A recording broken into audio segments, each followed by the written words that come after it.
Hello friends, कैसे हैं? बढ़िया, फर्स्ट क्लास। आज हम अपने जीएसटी अपडेट्स में आपको एक केस लॉ के बारे में डिस्कस करेंगे। बेसिकली ये case law Kerala high court ने डिसाइड किया है और लेटेस्ट अपडेट है आपके लिए कि एक ट्रांसपोर्ट सामान किया गया, मींस ड्राइवर गाड़ी को लेकर जा रहा था।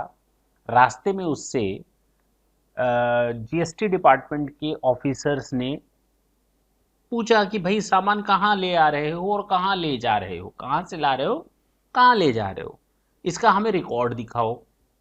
अब ड्राइवर ने दो चीज़ें दिखानी थी। पहला ई वे बिल, ठीक है, दूसरा इनवॉइस। यही तो होगा दो चीज़ें। उसने ई वे बिल चाहे फिजिकल फॉर्म में दिखाया चाहे इलेक्ट्रॉनिक फॉर्म में दिखाया, दैट इज ओके। उसने जो इनवॉइस दिखाया that was also in the form of electronic पे। डिपार्टमेंट ने क्या किया, गाड़ी को डिटेन कर लिया, सामान को डिटेन कर लिया। अब ये मैटर पहुंचा कहां? हाई कोर्ट तक कि भाई क्या डिपार्टमेंट ऐसा कर सकता है, जबकि जो पिटिशनर है वो तो अपना इलेक्ट्रॉनिक वे में इनवॉइस तो शो कर रहा है।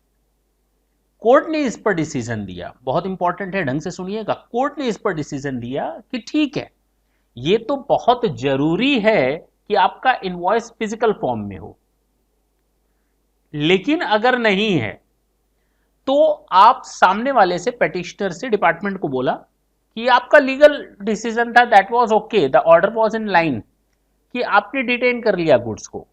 लेकिन बेटर ये है कि सामने वाले से आप बैंक गारंटी ले लीजिए, जितना भी टैक्स लायबिलिटी बनता है उतने के बैंक गारंटी आप ले लीजिए, और सामने वाले का जो कंसाइनमेंट है वो रिलीज कर दीजिए, जो आपने ट्रांसपोर्ट जो व्हीकल है उसको रिलीज कर दीजिए।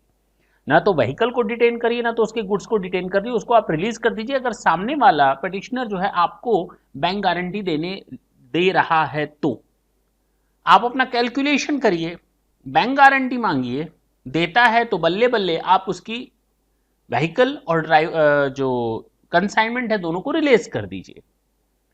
और उसके बाद आप एजुकेटिंग का सेक्शन लगाकर उसके ऊपर आप लीगल प्रोसीडिंग फर्दर कर सकते हैं।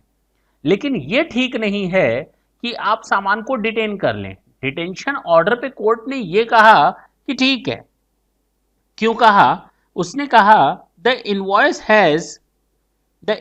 Has necessarily to be produce in documentary format. Clearly बोला है, हाँ या ना।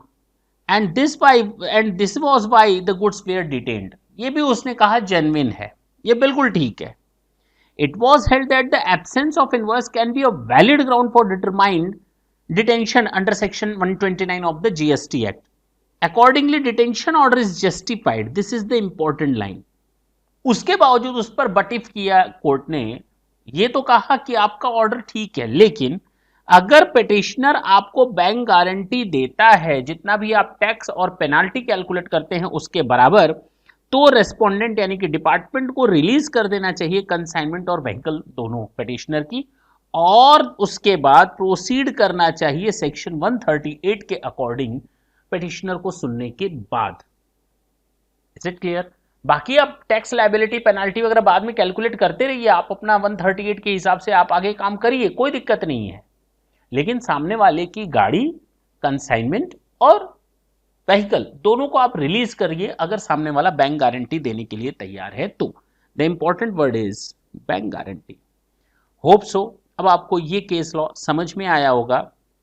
नेक्स्ट सेशन में हम आपके पास फिर आएंगे एक इंपॉर्टेंट केस लॉ या इंपॉर्टेंट डिस्क्रिप्शंस के साथ, इंपॉर्टेंट जीएसटी अपडेट्स के साथ। तब तक के लिए tata and bye bye. Thank you, thanks a lot.